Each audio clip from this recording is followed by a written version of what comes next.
अस्सलाम वालेकुम नाज़रीन, खुशामदीद। प्रोग्राम है ज़ियाबीतस के साथ कैसे जिएं, डॉक्टर मोहम्मद इम्तियाज़ हसन से पूछिए। आज के प्रोग्राम में हमारे साथ लाहौर स्टूडियोज़ से यानी डायबिटिक्स इंस्टीट्यूट पाकिस्तान में तशरीफ़ रखते हैं हमारे कंसल्टेंट डायबिटोलॉजिस्ट और हमारे medical director diabetics institute Pakistan doctor Mohammad Imtiaz Hasan. अस्सलाम वालेकुम सर, खुशामदीद।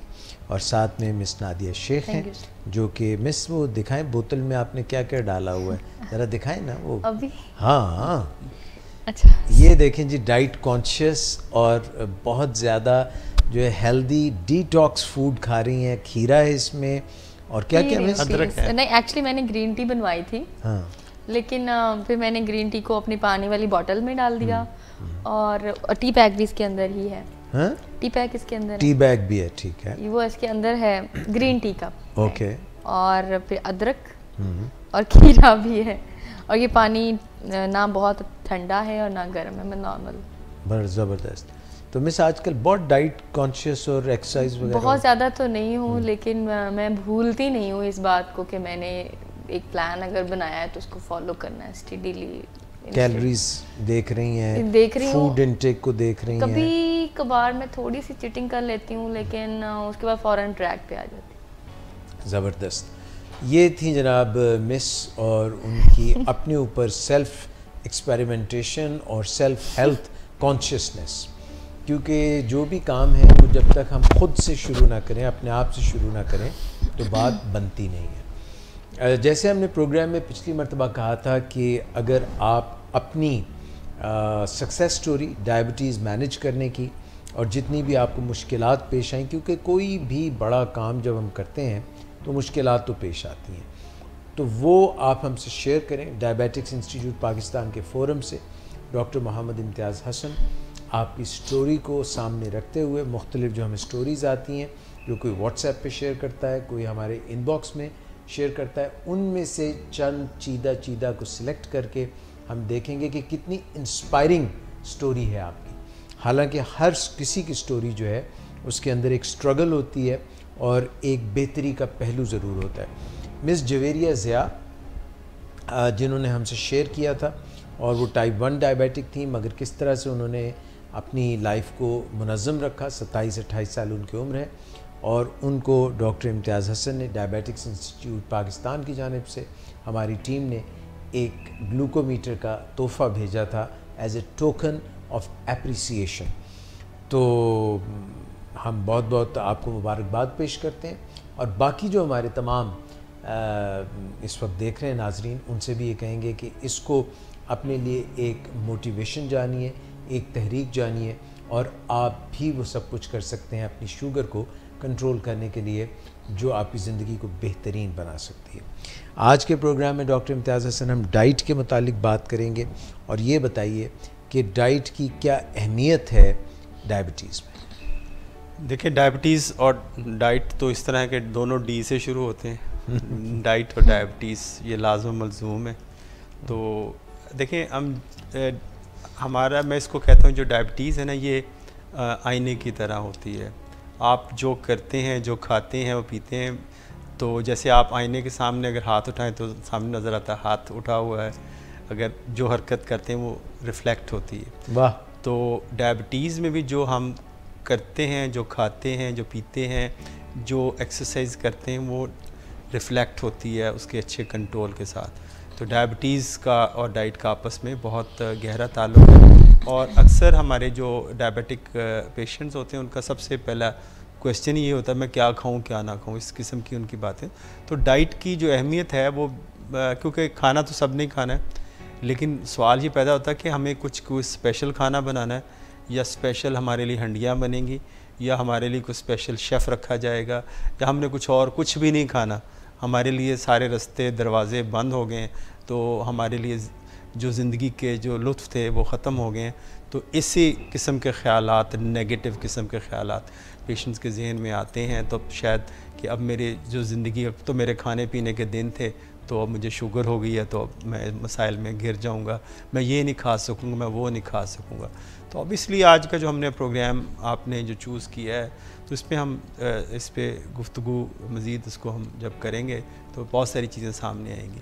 मुझे डॉक्टर इम्तियाज़ हसन आपकी बात सुन के, जैसे आपने तालमेल बताया कि diet, D for diet, D for diabetes, जो इनका चोली दामन का साथ है, उससे मेरे जहन में यह आया कि जब लोग बेइंतहा बेतहाशा खाते हैं और खाने में मज़ा ढूंढते हैं और खाने में अपनी सारा स्ट्रेस और टेंशन को दबाने की कोशिश करते हैं, तो चोली तंग हो जाती है और दामन बहुत फैल जाता है।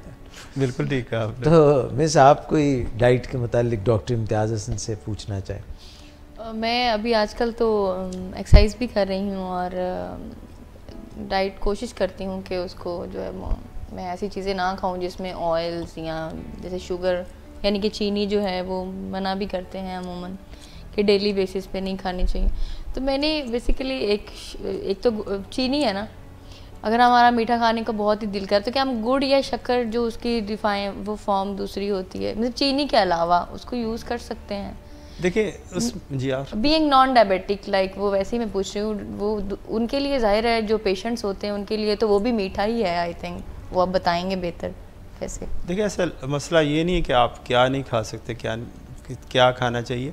असल मसला है कि जितना आप डायबिटीज़ में या नॉन डायबिटिक आप हैं, तो जितना नेचर के करीब रहेंगे उतना ठीक रहेंगे। राइट। नेचर क्या है कि नेचर में हलवा नहीं है, ना मिठाई है, ना वो गजरेला है, ये चीज़ें नहीं हैं। नेचर में है फ्रूट्स हैं, हेल्दी फ्रूट्स हैं, वो आप इस्तेमाल कर सकते हैं, हस्बे ज़रूरत इस्तेमाल कर सकते हैं, उससे मीठे का शौक़ पूरा कर सकते हैं। जो गुड़ है, जो हम लोग शक्कर या गुड़ को कहते हैं ये तो नेचुरल, इसमें तो कुछ भी नहीं है, ये हम खा सकते हैं।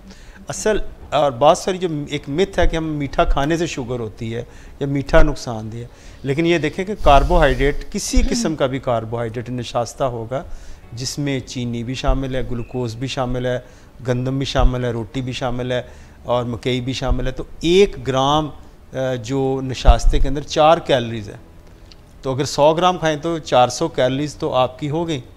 तो असल उस चीज़ को जहन में रखें, इसको कि उसके जायके टेस्ट पे हम डिपेंड नहीं करते। अगर आप अगर 100 ग्राम शक्कर खा लेते हैं या गुड़ खा लेते हैं तो 400 कैलोरी तो मिल गई हैं। वो आप रोटी से भी ले सकते थे, किसी और चीज़ से भी ले सकते थे।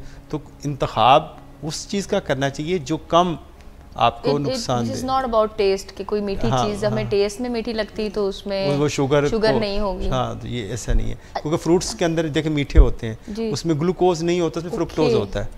तो जो फलों की जो उसकी मिठास है वो फ्रुक्टोज की वजह से है, तो which is entirely different from the glucose. अच्छा डॉक्टर साहब, ये आपने मकई का बताया अभी कि हम अगर कॉर्न में, मैं तो उसे डाइटिंग कर भी रही हूँ, तो वो जो मकई है जैसे हम बॉयल करते हैं कॉर्न, उसको बॉयल तो वो तो कर सकते हैं ना। देखिए जो भी देखें, असल जो चीज़ एक बुनियादी प्रिंसिपल जो डाइट के अंदर, वो ये हमेशा याद रखना चाहिए, ये नहीं है कि हम क्या नहीं खा सकते, आपने पहले हम कितना खाएं, कितना, ये है पोर्शन कंट्रोल।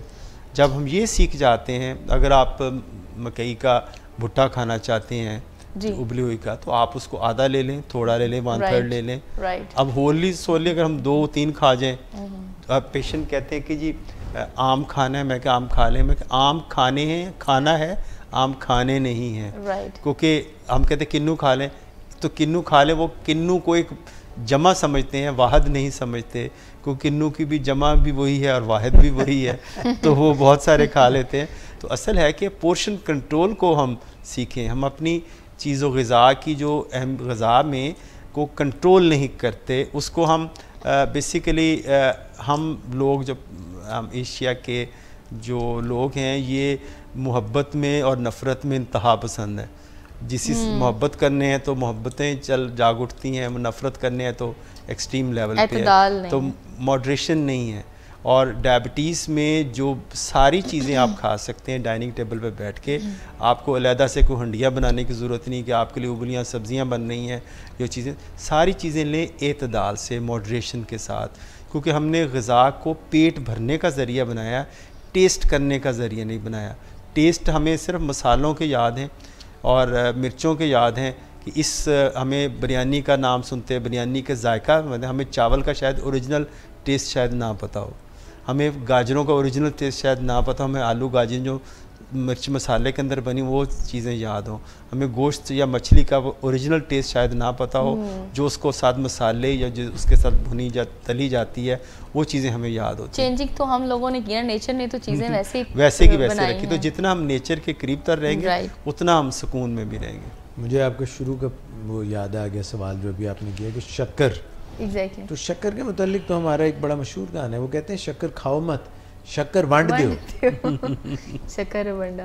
हाँ, और जब भी कोई दोस्त आए, मिलने वाले आए, अजीज़ व क़रीब आए, तो वो कहता है शक्कर वंडा में मेरा पिया मुझसे मिलना आयो। तो शक्कर बांटने की चीज़ है। सर ये बताएं कि शक्कर से मुझे याद आई, शक्करकंदी जो है ये भी खाई जा सकती है? खा सकते हैं। मैंने वो गुजारिश की कि हर चीज़ लें तो दाल से लें, पेट भरने के लिए ना लें। क्योंकि अब जैसे मैं मजाकन पेशेंट को कहता हूँ वो कि तरबूज खा लें। हम जो तरबूज खाते हैं तो तरबूज जब यहाँ तक नहीं आता तो हम तरबूज को छोड़ते नहीं। हमें ये नहीं पता कि हम उसके एक चंक ले लें, उसका हम टेस्ट को एंजॉय करें, कितना मज़े का है, और उसमें फिर उसको फिर अगले दिन के लिए रख छोड़ें। तो हम चाहते हैं उसको खा के इतना कर लें कि बाद में तरबूज ही बुरा लगे। तरबूज ही बुरा लगे। एक डॉक्टर साहब ऊँट था, उसने तरबूज खा लिया, पूरा निगल लिया, तो सांस आना बंद हो गया उसको। तो वो बंदा भागता हुआ है, उसने कहा मेरे तरबूज खा लिया है ऊँट ने, तो क्या करूं? उसने कहा 2 ईंटें लो और यूं मारो, तरबूज टूट जाएगा, उसका पार हो जाएगा गले से। उसने कहा ज़बरदस्त। वो भागा भागा गया, 2 ईंटें नहीं था मारा, ऊँट मर गया। ओहो। तो वापस गया, कहता है ये तुमने क्या किया? कहता है मैंने तुम्हें देखो कहा था मेरा भी ऊँट मर गया। कॉन्सिक्वेंसेस नहीं पता थे, उसने अपना टेस्ट बता दिया। अच्छा डॉक्टर साहब ये बताइए कि खाने में एतदाल आपने फरमाया कि होना चाहिए, खाओ पियो मगर एतदाल के साथ। किस तरह से, अगर कोई डाइट चार्ट की बहुत बात होती है, हर कोई जब भी कोई डायबिटोलॉजिस्ट के पास जाता है या न्यूट्रिशनिस्ट के पास जाता है ट्रेनर, तो वो जाके कहता है जी मुझे कोई डाइट चार्ट दे दें। और हमारे ऐसे ऐसे ज़बरदस्त पेशेंट्स होते हैं, वो कहते हैं डॉक्टर साहब मैं आपके डाइट चार्ट पर मनोइन अमल कर रहा हूँ मगर वज़न कम ही नहीं हो रहा, डायबिटीज़ कम ही नहीं हो रही। वो कहते हैं आखिर कैसे? कहते हैं सर आप यकीन करें मैं जो कुछ भी खाता हूँ अपना साथ में डाइट चार्ट ज़रूर फॉलो करता हूँ। तो वो डाइट चार्ट भी फॉलो कर रहे होते हैं और ख़ुद भी अपनी मर्ज़ी से खा रहे होते हैं। बात बिल्कुल किसी हद तक दुरुस्त है। देखिए मैंने जो एक्सपीरियंस में देखा कि डाइट चार्ट की कोई अहमियत नहीं है। डाइट चार्ट आपको एक नक्शा या आपको एक गाइडलाइन दे सकता है, डायरेक्शन दे सकता है कि अपना जो मील प्लान है इस तरह मैनेज कर लें। और क्योंकि इंसान की जो तबीयत है वो तनव्वु है, डाइवर्सिटी की तरफ उसका रुझान ज़्यादा है, तो उसमें हम कहते हैं कि वो उसको कभी आज कभी वो उसका कुछ खाने को दिल करेगा, कभी कुछ खाएगा, कभी किसी दिन पराठा खा रहेगा और नाश्ते में कभी स्लाइस ले रहा होगा, कभी कुछ ले रहा होगा। तो बहरहाल उसमें कंसिस्टेंसी नहीं होती हमारे खाने पीने की जो आदतों के अंदर। तो इसीलिए बुनियादी तौर पे हम जब बात करते हैं तो हम ये कहते हैं कि आप डाइट चार्ट की बजाय आप एक जनरल प्रिंसिपल सीख लें, असूल सीख लें। असूल क्या है कि आप सबसे पहले खाने पीने में एक ये हमेशा बात याद रखें, खाने पीने के औकात मुकर्रर कर लें। Try to be on time, ठीक है? कभी ना औकात भूलें। हाँ, कभी औकात ना भूलें कि खाने पीने के औकात मुकम्मल। यानी अगर आप एक बहुत सारे मुझे दुख होता है, मुझे इसकी वजूहात नहीं पता। अक्सर जो ख़वातीन हैं जो मैं इनसे इंटरव्यू करता हूँ कंसल्टेशन में, कहती है हमारा मैं 10-11 बजे नाश्ता करती हूँ। यानी उनका नाश्ता 11 बजे से 12 बजे के दरमियान नाश्ता जिसको वो कहते हैं वो होता है। पूरी महज़ब दुनिया के अंदर लोग उस वक्त लंच कर रहे होते हैं। सही, जितने बड़े बड़े होटल हैं जिनमें बेड एंड ब्रेकफास्ट होता है, यानी ब्रेकफास्ट कॉम्प्लीमेंट्री होता है, वो भी 9-10 बजे बंद करते हैं। लेकिन हमारे यहाँ तो जिस खातून का या बंदे का जो नाश्ता 11-12 बजे हो रहा तो उसका लंच किस वक्त होगा, उसका डिनर किस वक्त होगा? उसका लंच होगा कोई 4-5 बजे और डिनर होगा रात 11 बजे। हाँ, तो जितना आप देखिए आप ज़िंदगी के जो वही फिर बात के नेचर के करीब रहें। अगर हाँ सूरज तुलू हो गया हुआ है तो अगर आपका सूरज बिल्कुल इसी तरह के, अगर माँ बच्चों को कहे कि मैं कमरे की लाइट बंद कर रही हूँ, रात होगी अब सो जाओ, तो ये इस चीज़ का ऐलान है कि अब आराम का वक्त है। जब सुबह उठती है लाइट जाती है, बच्चों उठ जाओ, दिन आप जाने का स्कूल का टाइम हो गया, अब दिन चढ़ा है। यानी आप कहते हैं कि जैसे खिड़की के पर्दे हटाएं और सूरज अंदर आए तो हमें आइडियली जाग जाना। देखिए, जब अल्लाह ने सूरज तुलू कर दिया तो इस बात का ऐलान है कि अब हमारे दिन का आगाज़ होना चाहिए। हम उसको दिन का अख्ताम बना रहे होते हैं, ठीक है। हमने अपने जो बायोलॉजिकल क्लॉक को उलट कर लिया, हमने दिन को रात बना लिया, रात को दिन बना लिया, हालांकि बिल्कुल खिलाफ फितरत ये चीज़ है।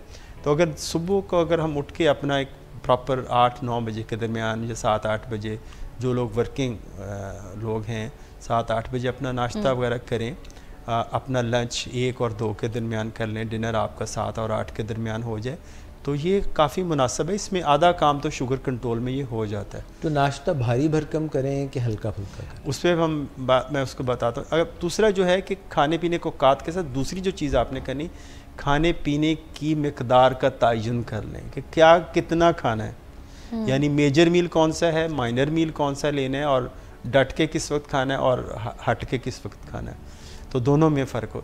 देखिए, हम खाना लोग खाते हैं, हम सारे लोग जो वर्किंग ख़ास तौर पे वो असेंडिंग ऑर्डर में खाना खाते हैं।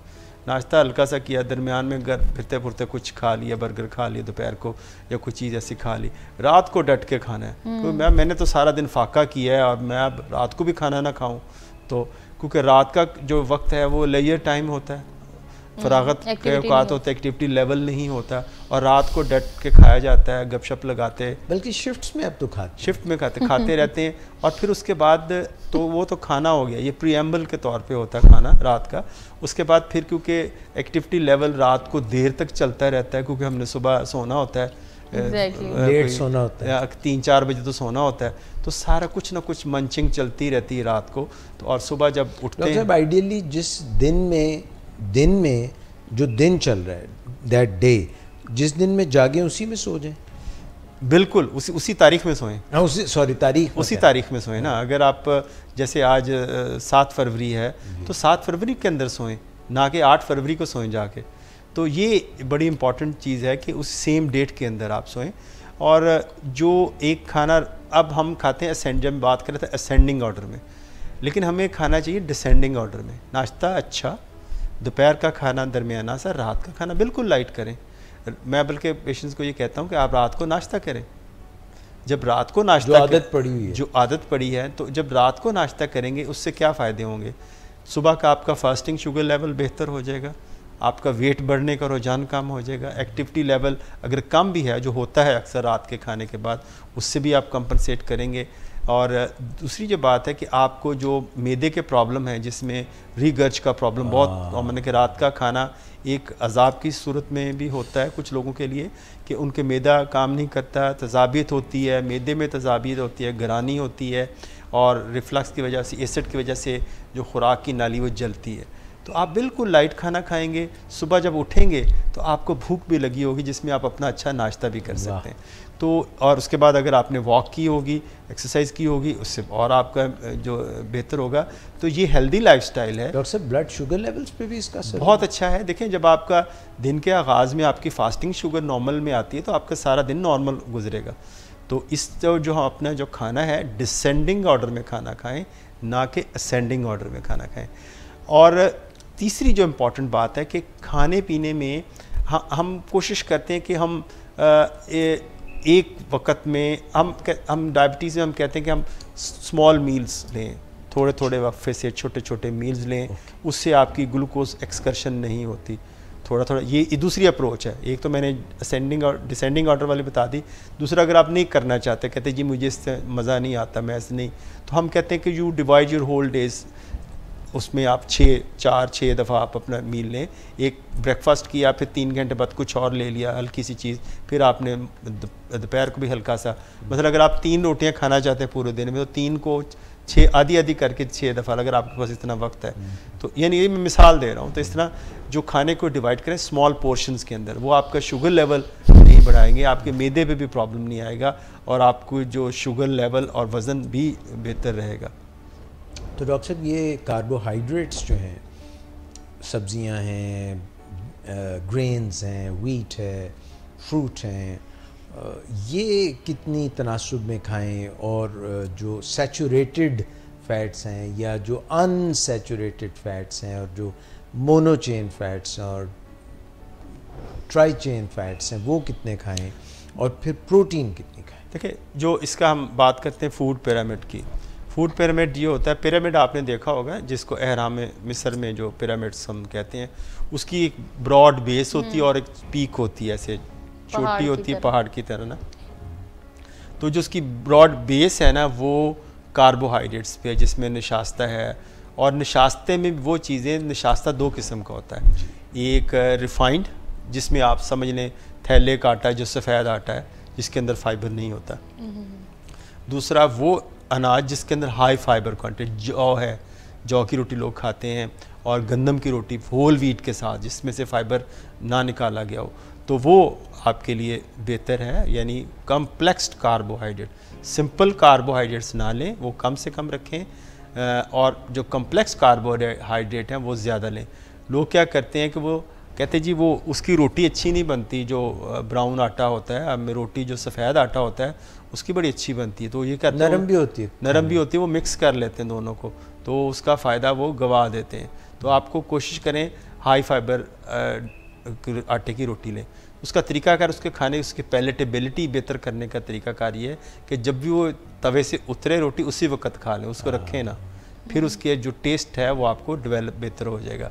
एक तो इसमें हमें ये ख्याल रखने की ज़रूरत निशास्ते में। दूसरा हमारा ये होता है कि हम जो गोश्त है वो दरमियाने तबके में हो, सब्ज़ियां हैं, गोश्त हैं, वो ले सकते हैं।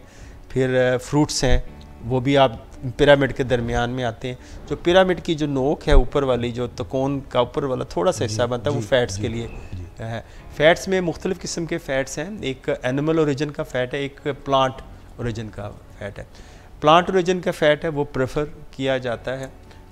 आजकल लोग एनिमल फ़ैट को भी प्रमोट करते हैं, कुछ स्टडीज़ आई हैं जो कहते हैं कि इसमें हमें इसका भी बेनिफिट। फिश और पोल्ट्री को कहाँ रखते हैं आप? वो आप दरमियान में रखें, आप फिश और पोल्ट्री को।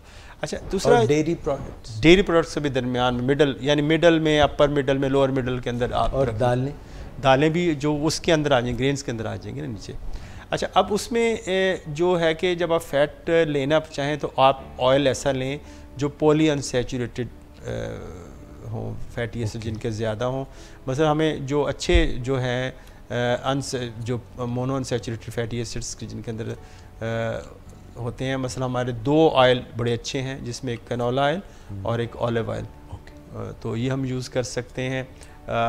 एनिमल फ़ैट में क्योंकि पॉली अनसैचुरेटेड ज़्यादा होते हैं, वो नुकसान ज़्यादा, पॉली सैचुरेटेड ज़्यादा होती हैं, इस वजह वो नुकसानदेह होते हैं।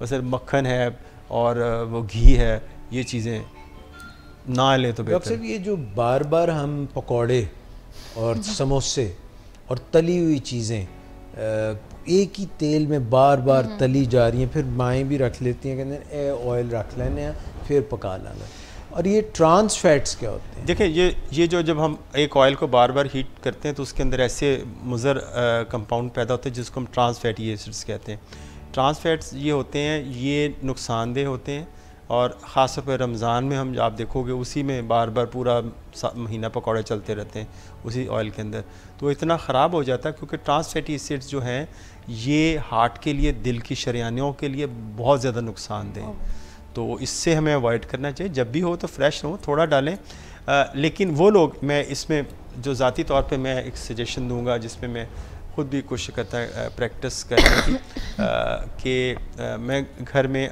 आप एयर फ्रायर ले लें, एक दफ़ा का थोड़ा सा ख़र्चा है आपका, अगर आपको इस तरह की चीज़ें खाने का शौक़ है तो एयर फ्रायर है वो आप ले लें, उसमें चंद ड्रॉप्स अगर आप ऑयल के थोड़ा सा आधा चम्मच भी डालेंगे तो आप चीज़ों को एक फ्राई का आपका वो टेस्ट आ जाएगा। तो क्योंकि वो हाई प्रेशर पे होता है, उसके अंदर वेपर्स में कन्वर्ट कर देता है, तो वेपर जो हैं वो आपके उसको रोस्ट भी कर देंगे, आपके उसको चिकन को भी, फ़िश को भी, और जो भी आप प्रोडक्ट लेना चाहते हैं तो वो यूज़ कर सकते। जो नहीं कर सकते उनको ये चाहिए कि कम से कम ऑयल के अंदर स्टीम भी कर सकते, ग्रिल्ड या स्टीम वो बेस्ट है, ग्रिल्ड और स्टीम बेस्ट है।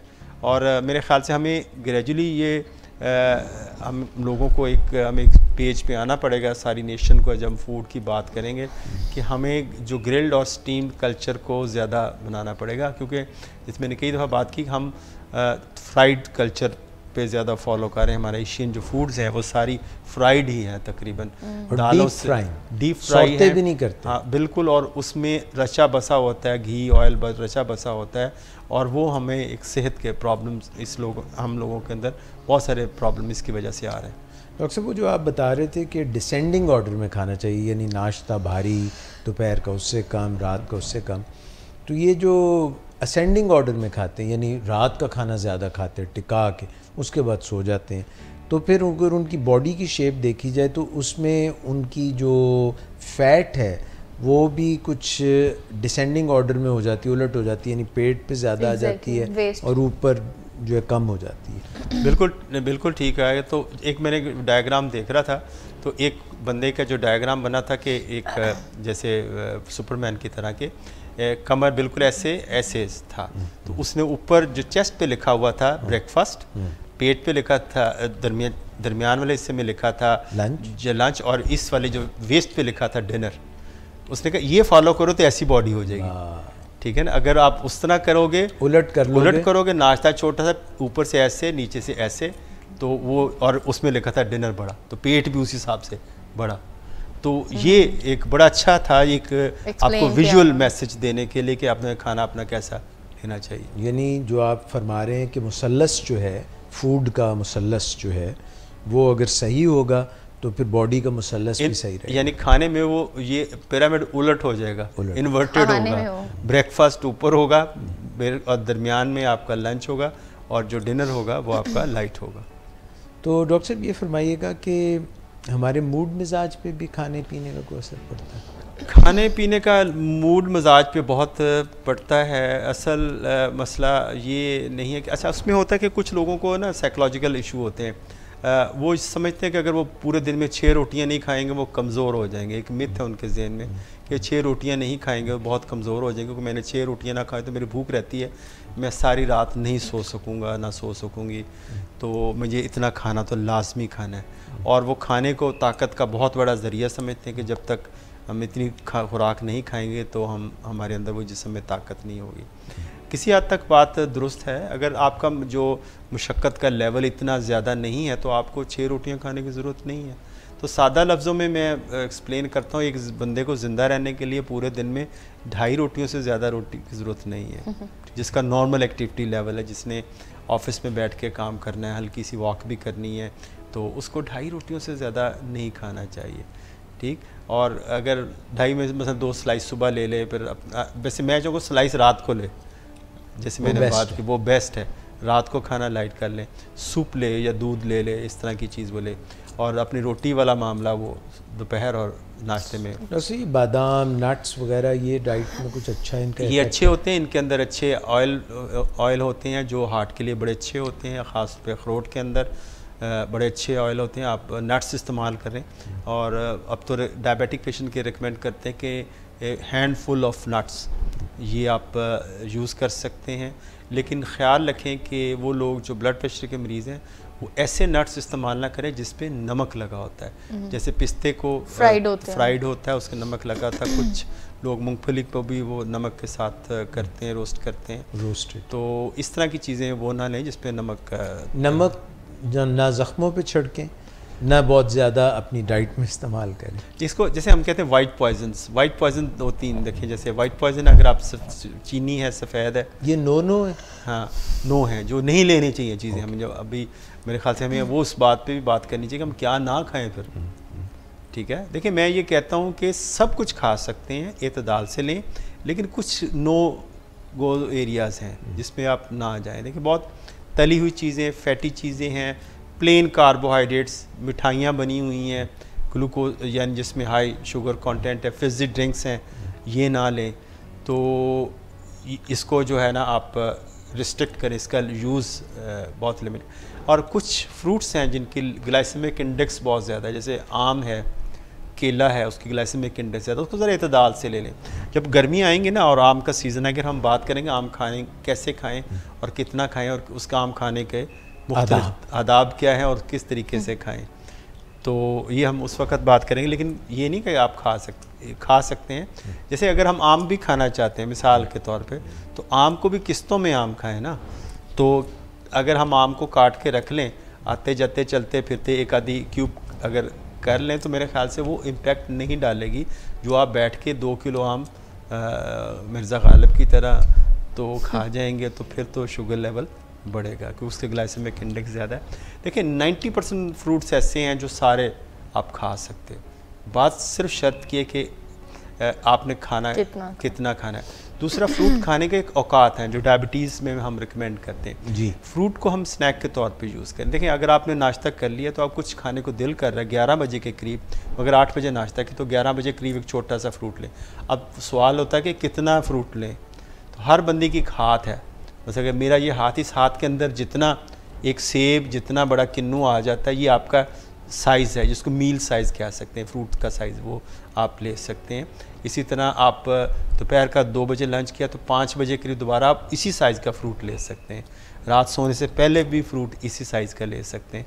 तो आप दिन में 3 फ्रूट्स लेते हैं। इसमें आप सर्विंग साइज़ यही रखें, लेकिन आप you can choose different fruits. अमरूद ले लिया, सेब ले लिया या एक किन्नू ले लिया, तो इस तरह की आप उससे वैरायटी भी आप कर सकते हैं। लेकिन खाने के फ़ौरन बाद एज ए स्वीट डिश के तौर पे इसको लेना वो कुछ थोड़ा सा प्रॉब्लमेटिक हो सकता है। क्यों? अभी खाने से एक जो शुगर लेवल बढ़ा, फिर आपने साथ फ्रूट्स भी उसमें ऐड ऑन कर लिया तो शुगर लेवल ज़्यादा बढ़ सकता है। तो डॉक्टर साहब, ये सर्विंग साइज़, पोर्शन कंट्रोल और कैलोरीज, इनका क्या आपस में तालमेल है? देखिए कैलीज सिंपल कैलीज हैं कि कैलीज का जो निशास्ता और प्रोटीन है यानी गोश्त और जो अनाज है, इसके 1 ग्राम के अंदर 4 कैलोरीज हैं। जो फैट है उसके अंदर 1 ग्राम के अंदर 9 कैलोरीज है, यानी रोटी से भी डबल है। तो हम 1 ग्राम आप देख रहे हैं फैट कितनी की होती है, बिल्कुल इतना सा भी, तो 9 कैलोरीज। तो हम तो जब हंडिया भूनते हैं तो उसमें तो डब्बे ऑयल के या घी के उंडेल दिए जाते हैं, तो हमारी एक प्लेट के अंदर ही 1000-2000 कैलोरीज की तो सालन हो जाता है। तो हम जो हमें खाना पूरे दिन में खाना चाहिए हम एक वक्त में खा लेते हैं। ठीक हो गया। डॉक्टर साहब, आज का आखिरी सवाल, और वो ये है कि एक इस्तिलाह है मेटाबॉलिज्म, एक इस्तिलाह है कैटाबॉलिज्म और एक है एनाबॉलिज्म।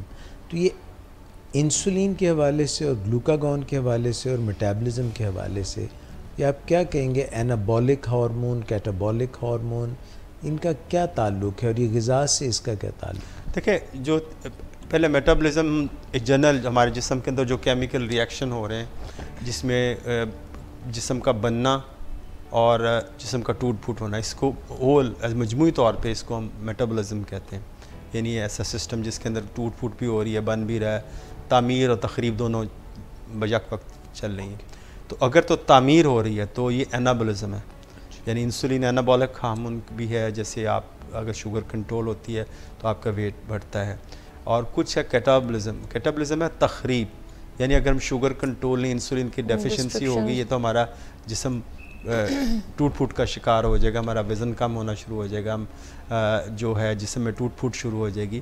तो ये हम कैटाबॉलिक स्टेट में चले जाते हैं अगर हमारा शुगर लेवल अनकंट्रोल हो। जैसे थायरोटॉक्सिक है, जब थायराइड हार्मोन हमारा ज़्यादा काम कर रहा है तो ये जो कैटाबॉलिक स्टेट में चले जाए, इसमें घबराहट होती है, वज़न तेज़ी से कम हो जाता है।